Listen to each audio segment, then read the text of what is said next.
The dream hair studio and academy खोपोलीमध्ये आहे जैन मंदिरासमोर. मला ना प्रिन्सेसचा फर्स्ट हेअर कट करायचा होता, म्हणून मग मी तिला the dream hair studio and अकॅडमीमध्ये घेऊन गेली. पण आहे ना, ती येताना थोडीशी झोपली होती गाडीमध्ये, म्हणून तिचा मूड फ्रेश नव्हता, थोडीशी नर्वस होती.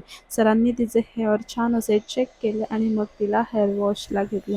हेअर वॉश करताना मला असं वाटलं की ती रडेल थोडीशी किंवा घाबरेल वगैरे, पण नाही, छान असा हेअर वॉश तिने करून घेतला. आणि इथे बघा किती छान उभी आहे टॉवेल घेऊन. आणि मूड पण तिचा थोडासा फ्रेश झाला होता. तिला पण वाटलं होतं की माझ्या हेअर्सचं काहीतरी करतायत नवीन, म्हणून गोड अशी स्माईल दिली आरशामध्ये बघून. आणि इथे तिचा मग हेअर कट करायला घेतला, तरीसुद्धा काही रडली वगैरे नाही, छान रिस्पॉन्स केला. हे कल्पेश सर आहेत. ह्यांनी बॉलिवूड आणि टॉलिवूडमध्ये मोठमोठ्या ॲक्टर्ससोबत त्यांना हेअर स्टायलिस्टची कामं केलेली आहेत आणि त्यांनी खूप छान असा प्रिन्सेसचा लूक क्रिएट करून दिला. मी माझ्या यूट्यूब चॅनलला व्लॉग हा अपलोड केलेला आहे, जाऊन नक्की बघा.